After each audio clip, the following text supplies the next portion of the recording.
Mrs. Simmons? Mrs. Simmons is my mother, but she's guest this afternoon. Who wants her? Oh, wait just a minute. Hold on just a minute.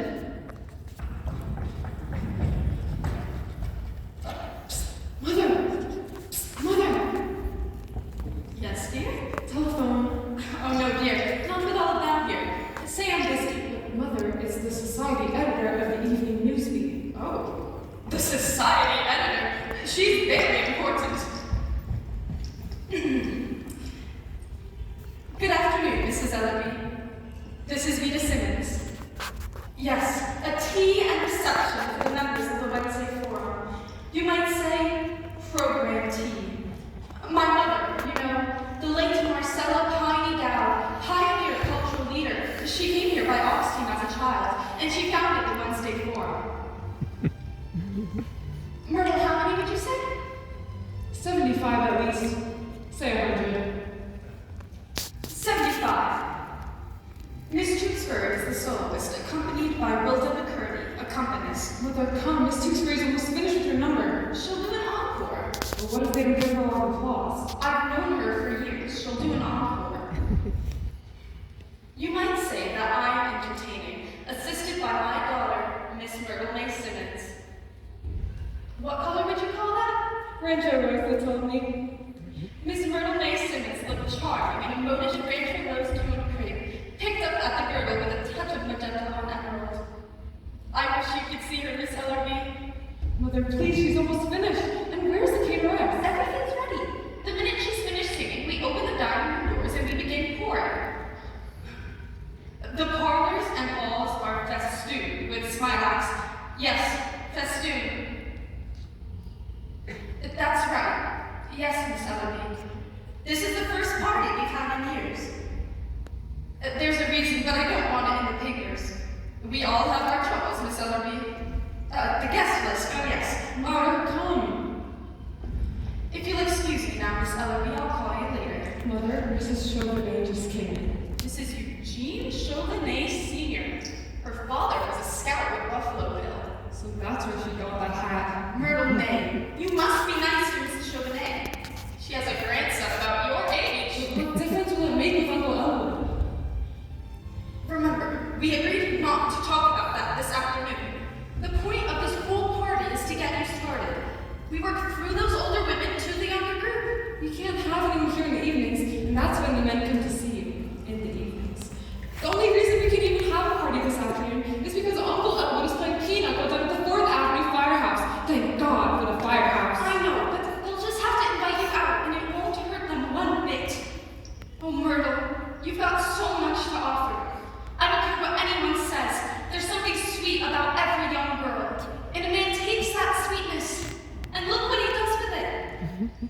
But you've got to meet somebody, Myrtle. That's all there is to it. If I do, they say, that's Myrtle May Simmons. Her uncle's Elwood P. Dowd, the biggest screwball in town. Elwood P. Dowd and his... You promised. All right, let's get them into the dining room. And now, when the members come in here and you do your little welcome speech on behalf of your grandmother, be sure to do this.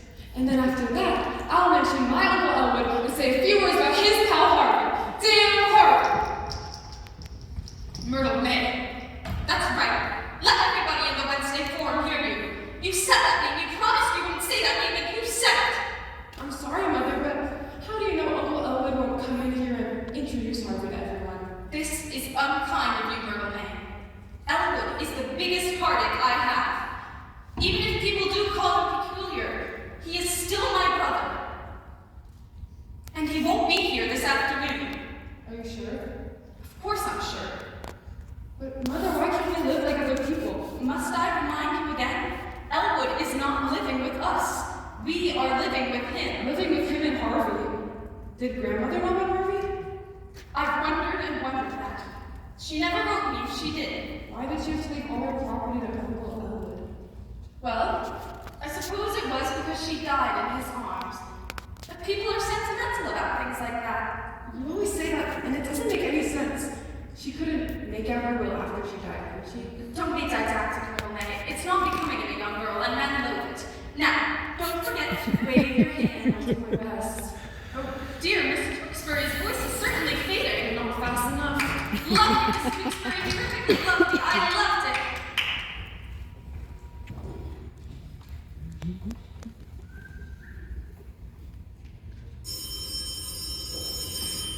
it. Excuse me a moment. I have to answer the phone.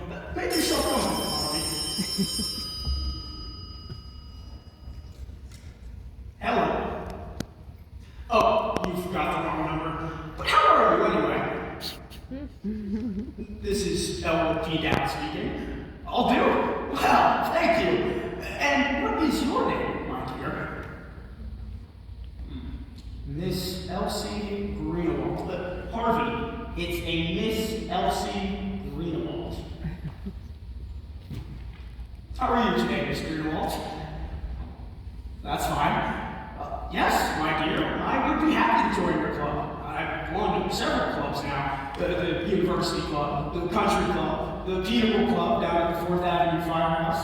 I spend a good deal of my time there, or at Charlie's Place, or over at Eddie's Bar. And what is your club, Miss Greenwald? Harvey, I get the Ladies' Home Journal, Good Housekeeping, and the Open Road for Boys for 2 years for $6.25. That sounds fine to me. I'll join it. And how does it sound to you, Harvey? Harvey says it sounds fine to him as well. He says he'll join too. Yes, 2 subscriptions. Send everything to this address. I hope I have the pleasure of meeting you sometime, my dear. Harvey, she said she would like to meet me. When? When would you like to meet me, Miss Greenwald? Why not right now? My sister seems to be having a few friends in, and we would consider it an honor if you would come and join us. My sister will be delighted. 343 Temple Drive. I hope to see you in a very few minutes, my dear. Goodbye. She's coming right over. Harvey, don't you think we'd better freshen up? Yeah, so do I.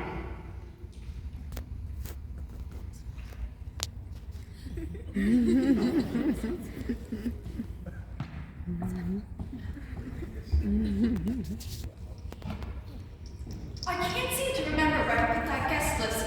I must read it to Miss Ellerby. Have you seen it, Mr. Johnson? No, I haven't, Miss Simmons. Look on my dresser. Mother, Mrs. Chauvenet, she's looking for you. Here she is, Mrs. Chauvenet. Here's Mother. Vanilla, Miss Simmons. I thought you were dead. Ethel. Oh, no, I'm very much alive. Thank you. This full-grown girl is your daughter. I've known you since you were a baby. I know. What's her name, dear? This is Myrtle, Aunt Ethel. Myrtle May, for the 2 sisters of her father. He's dead. That's what confused you. Where's Elwood? He couldn't be here, Aunt Ethel. Now, let me get you some tea. Elwood isn't here. No. Oh, shame on him. That was the main reason I came. I want to see Elwood. Come. There are loads of people anxious to speak to you. Do you realize, Vita? It's been years since I've seen Elwood. No. Where does the time go? I don't understand it. I was saying to Mr. Chauvenet only the other night. What on earth do you suppose has happened to Elwood Dowd? He never comes to the club dances anymore. I haven't seen him at a horse show in years. Does Elwood see anybody these days, Vita? Oh, yes, Aunt Ethel. Elwood sees somebody. Oh, yes. Your Uncle Elwood, child, is one of my favorite people. Always has been. Yes, I remember. Is Elwood happy, Vita? Elwood is very happy, Aunt Ethel. You don't need to worry about Elwood. Why? There, Mrs. Frank Cummings just came in. Don't you want to speak to her? My, but she looks ghastly. She failed, though. If you think she looks badly, you should see him. Is that so? I must have him over. She looks frightful. I thought she was dead. Oh, no. Oh, now, how about TV, then? Certainly. If you do forgive me, I will precede you. Elwood! Elwood Dowd, bless your heart. Aunt Ethel, what a pleasure to come in and find a beautiful woman waiting for me. Elwood, You haven't changed. Come along, Aunt Ethel. You mustn't miss the party. There's lunch if you don't like tea. But I do like tea. Stop pulling at me, you two. What night next week can you come to dinner? Any night at all, Aunt Ethel. I would be delighted. There's some mail for you today. I took it up to your room. Did you, Vita? That was nice of you. Aunt Ethel, I want you to meet Harvey. As you can see, he's a cougar. Harvey, you've heard me speak of Mrs. Chauvin.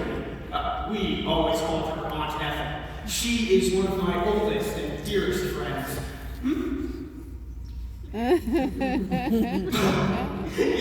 Yes, that's right. She's the one. This is the one.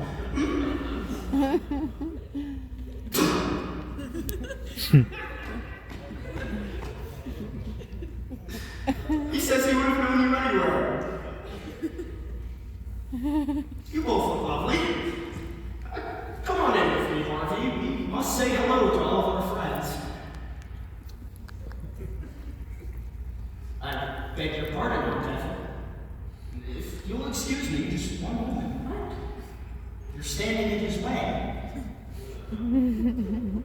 Come along, Harvey.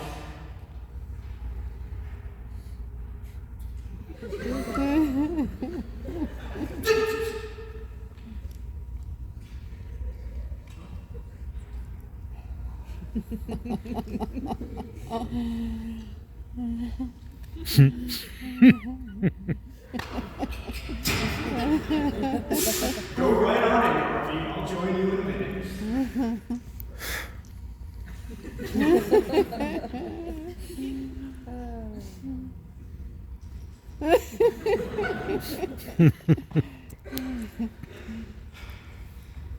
Aunt Ethel, I can see that you're disturbed about Harvey. Please, don't be. He stares like that at everybody. It's his way. But he liked it. I can tell. He liked it very much.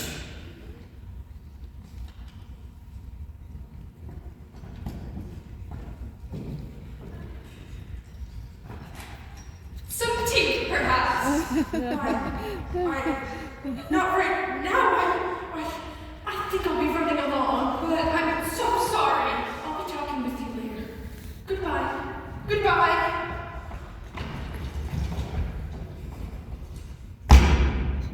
Oh, God. Oh, my God! Where are you going? Up to my room. He's introducing Harvey to everyone. I can't face these people now. I wish I were dead. Stay with me. We'll get him out of there and upstairs to his room. I won't do it. I can't. Now, pretend I'm fixing your corsage. Oh, Mother. We've got to. Pretend we're having a gay little chat. Keep looking. When you catch his eye, tell me. He always comes when I call him. Now then, do you see him yet? No, not yet. How do you do, Mrs. Cummings? Smile, can't you? Have you no pride? I'm smiling and he's my own brother. Mother, people get run over by trucks every day. Why can't something like that happen to Uncle Elwood? Riddle May Simmons. I am ashamed of you. This thing is not your uncle's fault. You're sticking with that pin. That's Miss Ellery. Keep looking, keep smiling. Mrs. Cummings is leaving. He must have told her where Harvey is. Hello. This is Mrs. Simmons. Should you come in the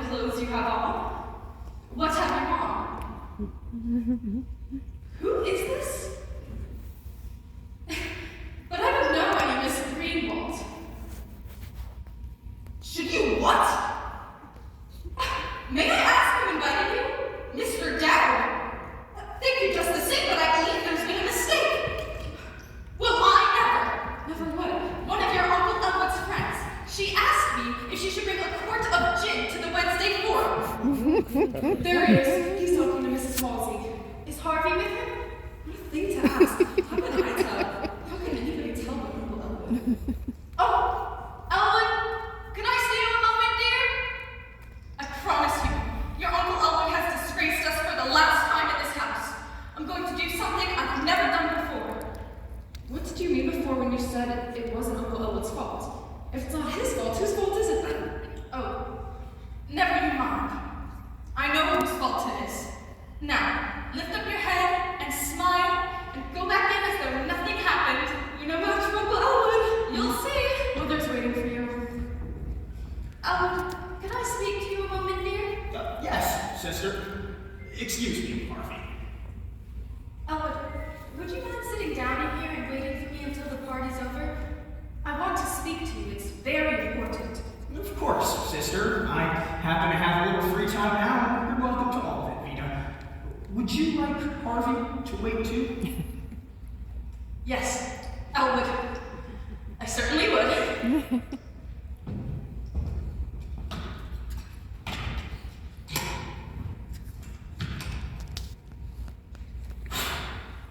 Ah, Jane Austen.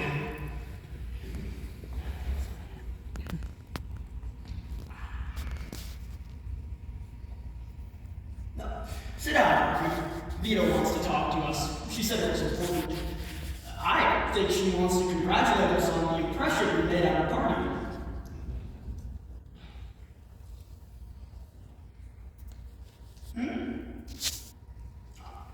Jane Austen.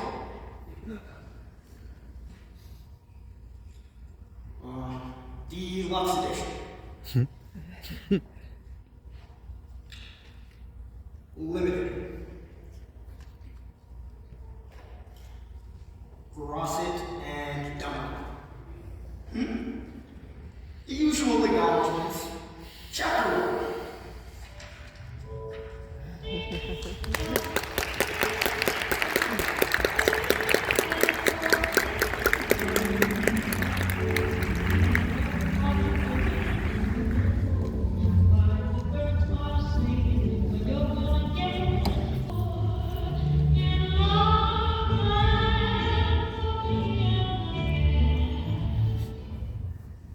Mrs. O.R. Simmons, 343 Temple Drive. Is that right? We were born and raised there. It's old, but we love it. It's our home. And you wish to enter your brother here for treatment at the sanitarium. Your brother's name? It's... Oh, Mrs. Simmons, please, what is your brother's name? I'm sorry. Life is not easy for any of us. I'll have to hold my head high and go up just the same. That's what I keep telling Myrtle, and that's what Myrtle Maid keeps telling me. She's heartbroken about her uncle, Elwood. Elwood P. Dowd, if that's it. Elwood P. Dowd. His age? 47, the 24th of last April. He's Taurus the bull. I'm a Leo, and Myrtle is on a cusp. 47. Is he married? No, Elwood has never married. He stayed with Mother. He was always a great homeboy. He loved his home. And do you have him with you now? He's in a taxi cab down in the driveway. I gave the driver a dollar to watch him, but I didn't tell the man why. You can't tell these things to perfect strangers. Mr. Wilson, would you be good to step down to the driveway and ask Mr. Dowd if you could come to room number 24, South Wing G? Ask him. This is his sister, Mrs. Simmons. Why? Certainly. I'll be glad to explain. Thank you. The rent's here, Mrs. Simmons. You'll find them printed on this card. That will all be taken care of by my mother's estate. The late Marcella Piney Dowd. Judge Gaffney is our attorney. Okay, well, I'll see if Dr. Sanderson can see you. Dr. Sanderson? I want to see Dr. Chumley himself. Oh, Mrs. Simmons, you're mistaken. Dr. Sanderson is the one who sees everyone. Dr. Chumley sees no one. He's still head of this institution, isn't he? He's still a psychiatrist, isn't he? Still a psychiatrist. Mrs. Simmons, Dr. Chumley is a psychiatrist with a nationwide reputation. Whenever people have mental breakdowns, they at once think of Dr. Chumley. That's his office, isn't it? Well, you march right on in there and tell him I want to see him. If he knows who's in here, he'll come out here.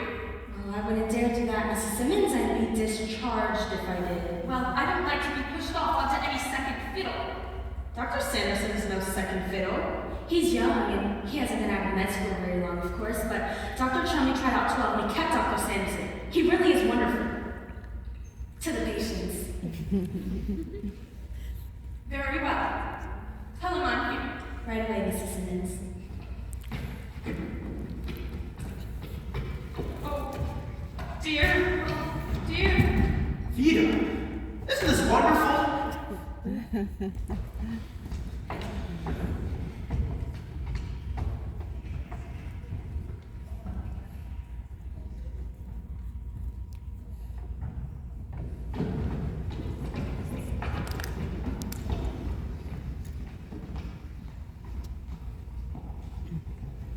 Mrs. Simmons? Oh, dear.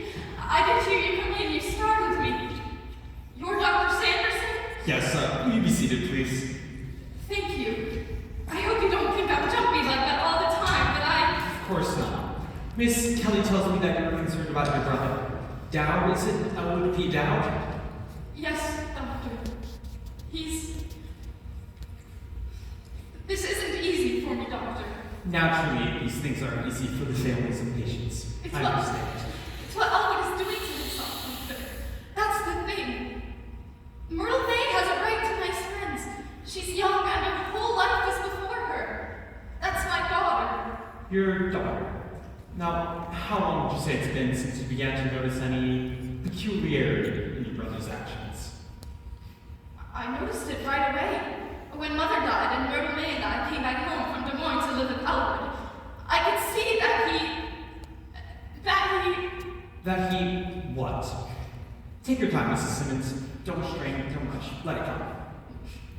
Doctor, everything I say to you is confidential, isn't it? That's understood. Because it's a slap in the face to everything we've stood for in this community, the way Elwood is acting now. I'm not a gossip, Mrs. Simmons. I'm a psychiatrist. Well, for one thing, he drinks. To excess? To excess. Well, don't you call it excess when a man never lets a day go by without stepping into one of those cheap taverns, sitting around with riffraff and people you've never heard of, inviting them to the house, playing cards with them, giving them food and money. And here I am trying to get Myrtle May started with a nice group of young people. If that's an excess, I'm sure I don't know what excess is. I didn't doubt your statement, Mrs. Simmons. I merely asked if your brother drinks. Well, yes, I say definitely Elwood drinks. And I want him committed out here permanently because I cannot stand another day about Harvey. Myrtle May and I have to set a place at the table for Harvey. We have to move over on the sofa and make room for Harvey. We have to answer the telephone when Elwood calls and asks to speak to Harvey. And then at the party this afternoon with Mrs. Chauvenet there, we didn't even know anything about Harvey until we came out here. Doctor, don't you think it would have been a little kinder of Mother to have written and told me about Harvey? Be honest now, don't you? I really cannot answer Well, that. I can. Yes, it certainly would have. This Harvey, who is he? He's a rabbit. Perhaps, but just who is he? Some companion, someone your brother has picked up in these bars, of whom you disapprove. Doctor, I've been telling you. Harvey is a rabbit. A big white rabbit, 6 feet high. Or is it 6 feet and a half? Heaven knows I ought to know. He's been around the house long enough. Now let me understand this, Mrs. Simmons. You say... Doctor, do I have to keep repeating myself? My brother insists that his closest friend is a big white rabbit. This rabbit is named Harvey. Harvey lives at our house, don't you understand? He and Elwood go every place together. Elwood buys railroad tickets, theater tickets for the both of them. As I told Myrtle May, if your uncle was so lonesome he had to bring something home, why couldn't he bring home something human? He has me, doesn't he? He has Myrtle May, doesn't he? Mrs. Simmons. Doctor, I'm going to tell you something I've never told anyone in the world before. Every once in a while, I see that big white rabbit myself. Now, isn't that terrible? I've never even told Myrtle May. Mrs. And Simmons. what's more, she's every bit as big as Albert says he is. But don't ever tell anybody I told you so, Doctor. I'm I can see that you've been under a great nervous strain recently. Well, I certainly have. Grief over your mother's death depressed you considerably? Nobody knows how much. Been losing sleep? How could anybody sleep with that going on? Short-tempered over trifles? You just try living with those two and see how your temper holds up. Loss of appetite? Nobody could eat at a table with my brother and a big white rabbit. Well, I'm finished with it. I'll sell the house, be appointed conservator of Elwood's estate, and Myrtle May and I can entertain our friends in peace. It's too much, Doctor. I just can't stand it. Of course, Mrs. Simmons. Of course it is. You're tired. Yes, I am. You've been worrying a great deal. I have. I can't help it. And now I'm going to help you. Oh, Doctor. Just sit there quietly, Mrs. Simmons. I'll be right back. I'll just go down to the cab and get this thing.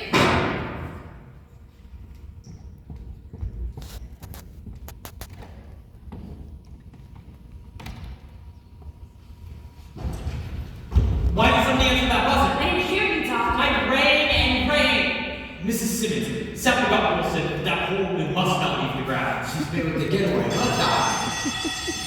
Her condition is serious. Go after her. I can't believe this. Main gate. Henry. Dr. Smitterson. Henry, allow no one out of the main gate. We have a patient on the loose. I shouldn't have left her alone, but nobody answered the buzzer. Wilson was in South, Doctor. What have you available, Miss Kelly? Number 13 is ready, Doctor. Have her taken there immediately, and I will prescribe preliminary treatment. I must contact your brother. Dow is the name. I will repeat that. Get him on the telephone for me, would you please? But Doctor, the woman said the treatment was for her brother. Of course she did. It's the oldest dodge in the world. Always used by a cunning type of psychopath. Apparently she knew her girlfriend was about to commit her, so she came out to discredit her. Get him on the telephone. But, Doctor, I thought the woman was telling the truth. So I had Wilson take the brother up to room number 24. He's there now. You had Wilson take the brother up? No doubts this time you're not serious, are you? Oh, I did, Doctor, I did. Oh, Doctor, I'm terribly sorry. Well, then if you're sorry, that fixes everything. Damn woman. I'll do it, Doctor, I'll do it. Mrs. Dunphy, would you please open the door to number 24, give Mr. Dad his clothes, and Ask him to step down to the office right away. ask him to step down to the office right away. There's been a terrible mistake, and Dr. Sanderson wants to explain. Explain. Apologize. I hadn't put him in the hydrotub yet. She'll let him out. Beautiful.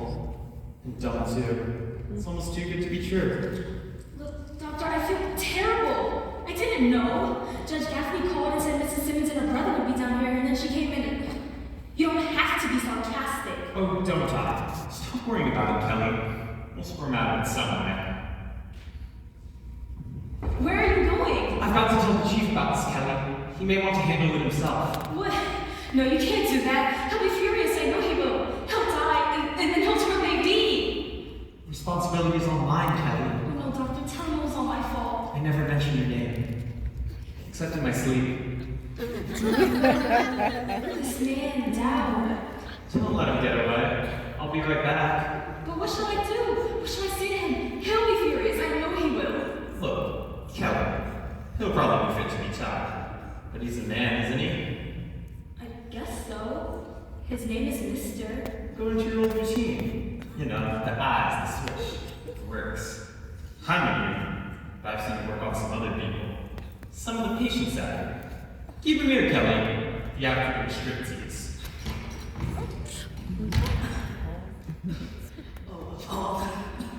Oh, you're wonderful, Dr. Sanderson. You're the most wonderful person I've ever met in my life. Yeah? But how about giving me a lift here just the same? What? That Simmons thing. Did you catch her? Slick as a whistle. She was coming along the path. I jumped out of it from behind the tree and I says, Sister, there's a man that wants to see ya. You should have heard it, yo. She's wacky, all right. Okay, well, take her number 13. She's there now. I brought her into the dining kitchen. She was kicking and screaming like hell. I'll tell you what, though. I'll hold it down if you come and undress her. Not so fast, Wilson. Dr. Sanderson told me to stay here until her brother got back. We'll make it snappy.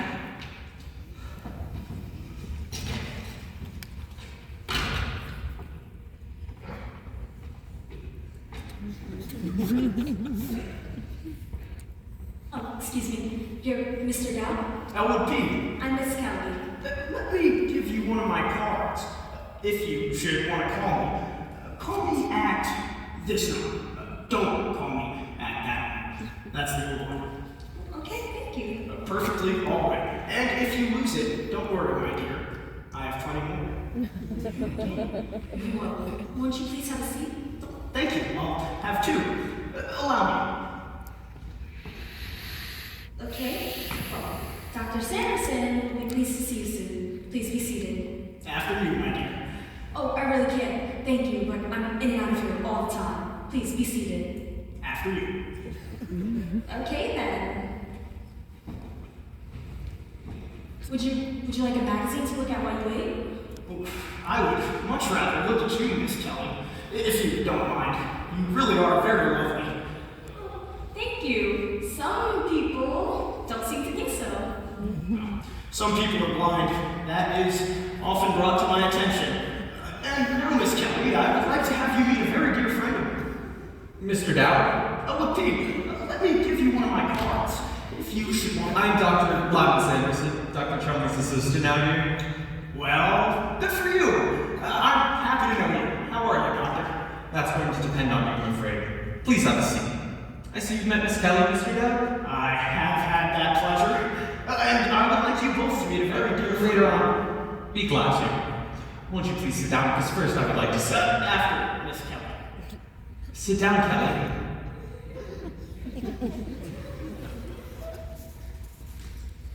Is that chair quite comfortable, Mr. Dowd? Yes, thank you. Would you care to try? No, thank you. How about an ashtray? Can we get an ashtray for Mr. Dowd? Is it too warm in your view? Would you like me to open a window? Mr. Dowd, Dr. Sanderson wants to know if he should open a window.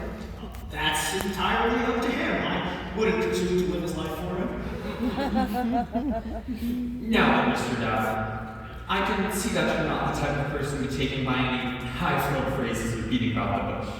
Is that so, Doctor? You have us at a disadvantage here. You know it? We know it. Let's lay the cards on the table.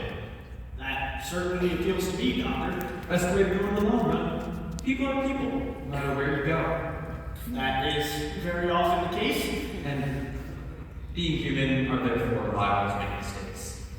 Miss Kelly and I have made a mistake out here this afternoon, Dowd, and we'd like to explain it to you.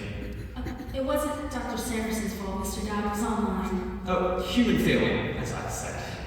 I find it very interesting, nevertheless. You and Miss Kelly here? This afternoon, you said.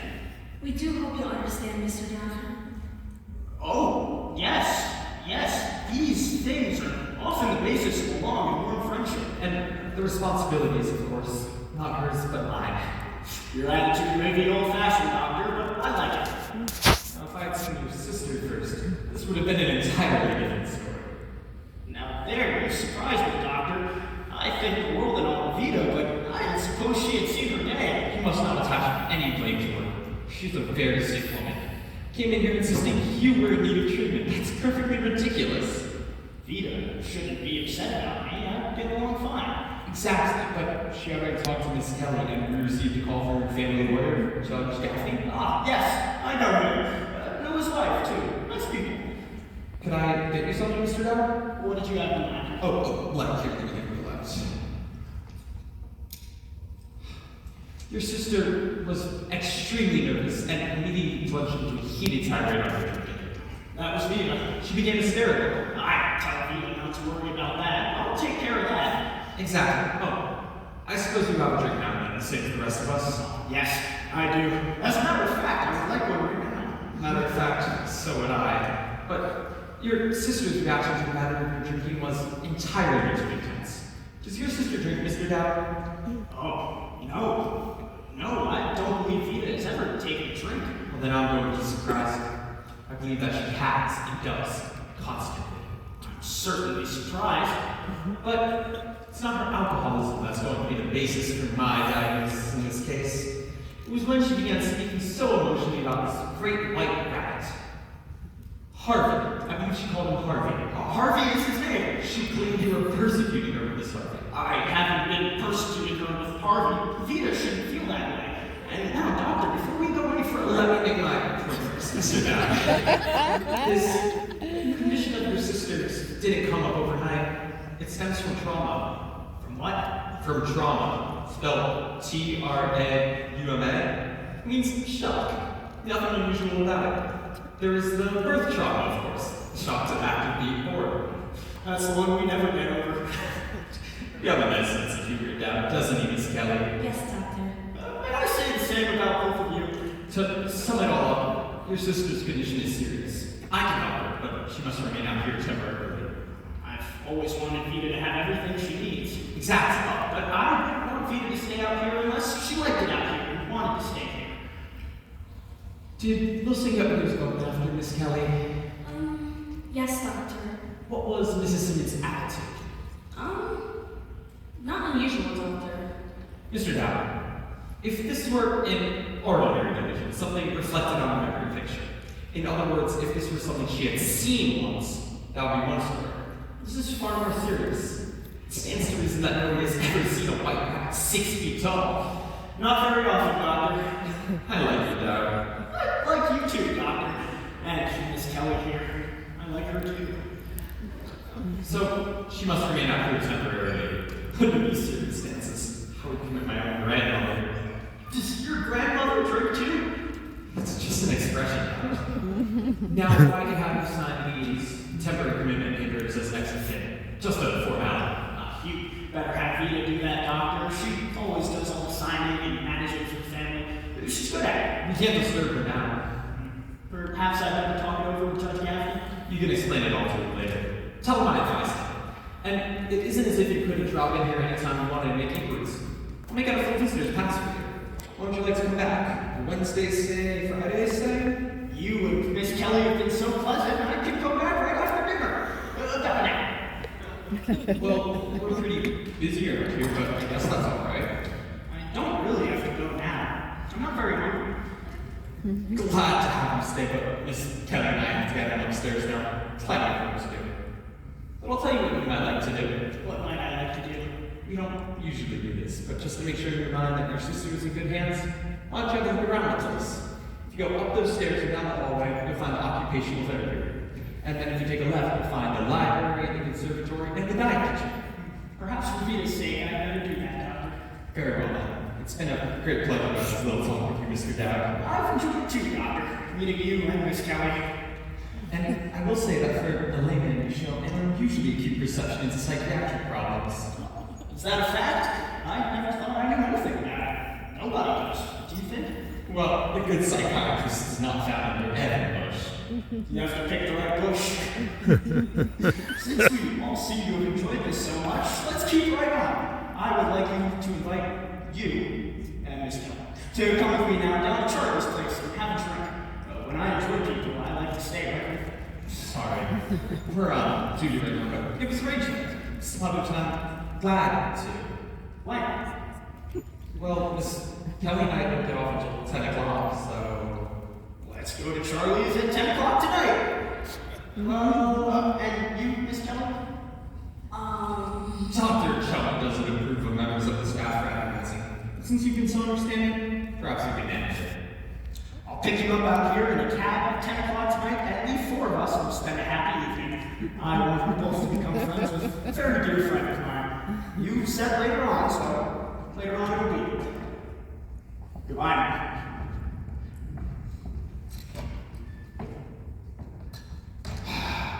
I can finally breathe again. Oh boy, that was close all right. But he seemed to be a pretty reasonable sort of fellow. That man was proud. What he has to be proud of, I don't know. I played up to that fact. You can get to almost anybody if you want to. Now I must go check in on that Simmons woman. Doctor, you said that you could get to anybody if you want to? Well, how do you do that? Takes study, Kelly. Years of specialized training. You know, there's only one thing I don't like about his dad business. Well, what's that? Having to make that date with him, of course. Now, he is left here as a good friend and a booster of the sanitarium. So I guess I'll have to go with him, but you don't have to. Oh. No point in it. I'll go with him, have a drink, pat him on the back, and leave. I've got to take tonight anyways. Oh. Yes. By all means, I didn't intend to go. You know, the idea of work is stiff. I wouldn't go if it's the last thing I can do on this earth. I wouldn't go if it's the only thing I can do on this earth. What's the matter with you, Kelly? What are you getting so emotional about?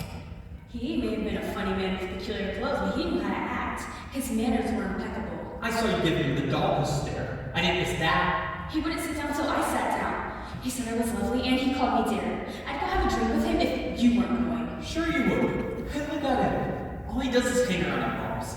He doesn't work. All that crony bowing and getting up out of his chair every time a woman makes a move. Why, he's as outdated as a cast iron to you. She'd sit with him in a bar, she'd let him flatter you. You're a wonderful girl, Kelly. Oh, now, listen here. Dr. Sanderson? Miss Kelly? Yes, doctor? Tell the gardener to pre-board Jennifer around the prized dahlias in the fence by the main road. They'll be ready for cutting next week. The difficulty of the woman with the large white rabbit hasn't been smoothed over. Yes, doctor. I spoke to her brother and he was quite reasonable. While I've had many patients with animals, I've never had a patient with an animal that large. Yeah, doctor. She called him Harvey. Harvey. Unusual name for an animal. Harvey is a man's name. While I've had many men in my day named Harvey, I've never met an animal of any kind whatsoever with that kind of name. This case has an interesting phase, Doctor. Yes, doctor. I will now go upstairs if you are looking on this woman. It may be that we can use my phone with a 977. I will give you my advice and prescribe the treatment, Doctor. Thank you, doctor.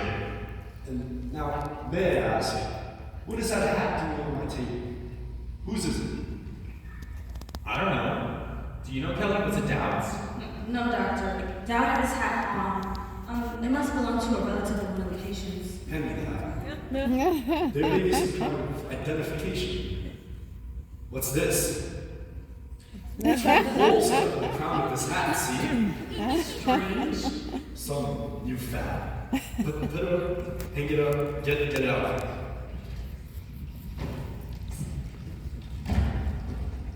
Dr. Chumley, There you go.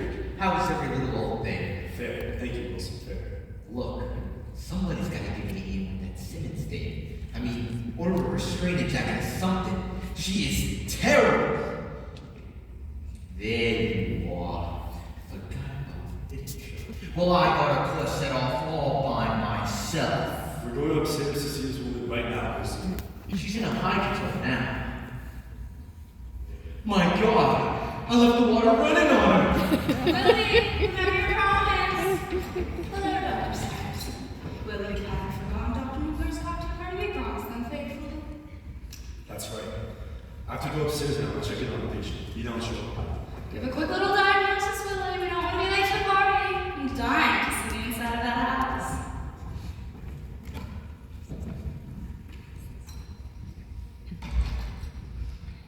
Good evening. Good evening. I'm Mrs. Chumley, Dr. Chumley's wife. I'm happy to know that. Dow is my name. LMP. Let me give you one of my cards. If you should want to call me at this one. Don't call me at that one because that's the old one. Thank you. Is there something I can do for you? What did you have in mind? You seem to be looking for someone. Yes, I am. I'm looking for Harvey. I went off without him. Harvey? You see a patient here? Oh, no. Nothing like that. Does he work here? Oh, no. He is what you might call my best friend. He is also Puka. He came out here with me and Vita this afternoon. Where was he when you last saw him? In that chair there, with his hat and coat on the table. There doesn't appear to be any hat coat around here now. Perhaps he left? Apparently, I don't see him anywhere. What was that word you just said? Hookah? Yes, that's it. Is that something new? Oh, no. As I understand it, that's something very old. Really? It never happened to you before. I'm not too surprised at that. I hadn't myself until I met him. I do hope you get the opportunity to meet him. I'm sure he would be quite taken with you. Really? That's very nice of you to say so, I'm sure. Not at all. If Harvey happens to take a liking to someone, he expresses himself quite definitely. If not, he just lies there like an empty chair or an empty space on the floor. Harvey takes his time making his mind up about people. Choosing, you see. It's not such a bad way to be in this day and age. Harvey is very fond of my sister, Vida. That's because Vida and I come from the same family. Now, you'd think that feeling would be mutual, wouldn't you? But Vida doesn't seem to care for Harvey. Don't you think that's rather too bad, Mrs. Chumley? Oh, I don't know, Mr. Dowd. I gave it a long time ago expecting my family to like my friends. It's useless. But we must keep on trying. There's no harm in trying, I suppose. Because if Harvey has said to me once, he has said to me 1,000,000 times, Mr. Dowd, I would do anything for you. Mrs. Chumley, Yeah? did you know that Mrs. Maggie's Aunt Rose is going to drop in on her unexpectedly tonight from Cleveland? I know, I didn't. Neither does she. Puts you both in the same boat, doesn't it? Well, I don't know anybody named Mrs. Magley lives next door to us. She is a wonderful woman. Harvey told me about her Aunt Rose. That's an interesting little news item, and you are perfectly free to pass it around. Oh, Should you ever come into town with me now, my dear? I would be glad to buy you a drink. thank you. But I'm waiting for Dr. Chumley, and if he came down and found me gone, he'd be liable. He would be irritated. We wouldn't want that, would we? Some other time, maybe. I'll tell you what I'll do, however. What will you do, however? I'm interested. If your friend comes in while I'm still here, I'd be glad to give him a message for you. Would you do that? I would certainly appreciate No that. trouble at all. I'll break your time to after this. What would you like me to say if your friend comes in while I'm still here? Tell him to meet me downtown, if he has no complaints. Meet Mr. Dowd downtown. Any particular place downtown? He knows where. Harvey knows this town like a book. Harvey. You know where Harvey was?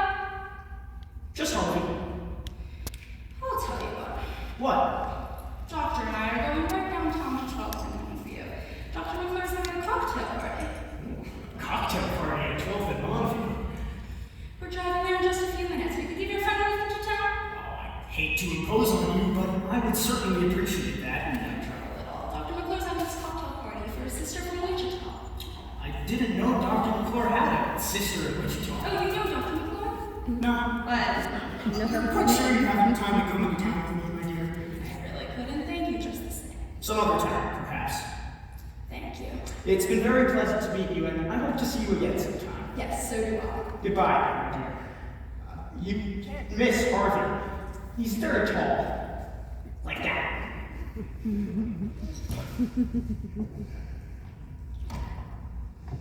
That Simmons woman is uncooperative, Doctor. She refuses to admit to me that she has this large white back. Insists that it's her brother. Give her 2 of these at 9 and another one at 10. She continues to be so restless. Trip to the hygiene at 8 and one of them will be at 7. Then we'll see if she will be so confident now, won't we, Doctor? Yes, Doctor. You know where to call me if you need me. Ready, Pat? And oh, Willie, Yes? there was a man here. A man named... Here's his card. Dowd, would be Dowd. That's Mrs. Simmons' brother, Doctor. I told him we could have full visiting privileges. She mustn't see anyone tonight. Not anyone at all. Tell her that. Yes, Doctor. He didn't ask to see her. He was looking for someone. Some friend of his. Who could that be, Dr. Sanderson? I don't know, Doctor. He said it was someone he came out here with this afternoon. Was there any doubt when you saw Miss Cully? No, Doctor, no one I saw him. Well, he said there was. He said his friend was sitting in that chair there with his satin coat. He seemed quite disappointed. Dr. Sanderson. I told him if we located his friend, we could give him a lift into town. Is that all right? Of course, of course. Here it is. He wrote it down on the back of this.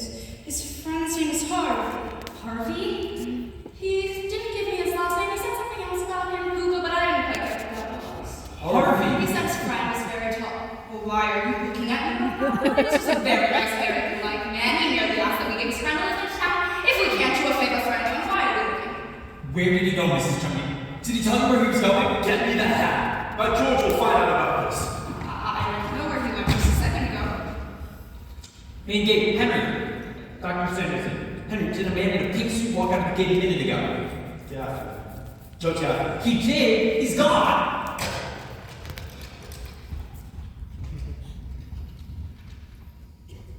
Judge Gaffney, this is Dr. William Trump, a psychiatrist. You telephoned actually this afternoon about having a client who was convicted. How's that lead you? With a W, not a U. Mr. Elwood P. Dow. Thank you, Judge. Dr. Sanderson! I believe your name is Sanderson. Yes, Doctor. You know that. You went to medical school. You specialize in the field of psychiatry. You graduated and you went forth. Perhaps they neglected to tell you that the rabbit has large pointed ears, and that a hat for a rabbit would need to be perforated to make room for those ears.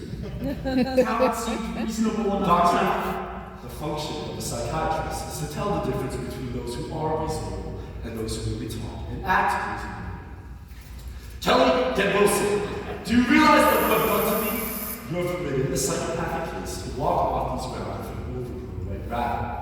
You have subjected me, a psychiatrist, to the humiliation of having to call of all things a lawyer to come down here and find out who came out here to commit and who came out here to be committed. Dr. Charlie, Just a minute. Wilson, I want you.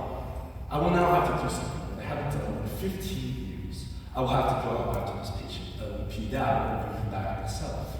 And when I do bring him back, your connection with this institution will be ended as of that moment. Wilson, get the car. Pat, call the clues and tell them we can't make it. Kelly, come upstairs with me. We'll get that woman out behind your tub. Yes, doctor. I'll have to tell the clock will be home for dinner. She'll be furious. Wilson, Yes, ma'am? what is a puka? A what? A puka. You can search me, Mrs. Chumley. If it's in the encyclopedia here, they have everything here. I wonder if it's a little larger.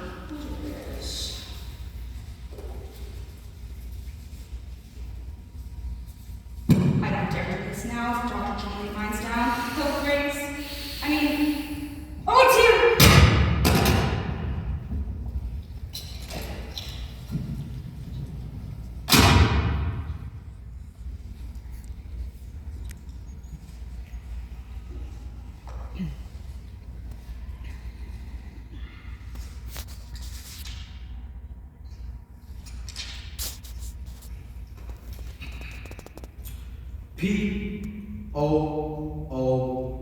P-O-O-K-A. Puka, from old Celtic mythology. A fairy spirit in animal form, always very large. The puka appears here and there, now and then, to this one and that one, at his own caprice. A wise but mischievous creature. The puka is very fond of rum pots, crack pots, and how are you, Mr. Wilson?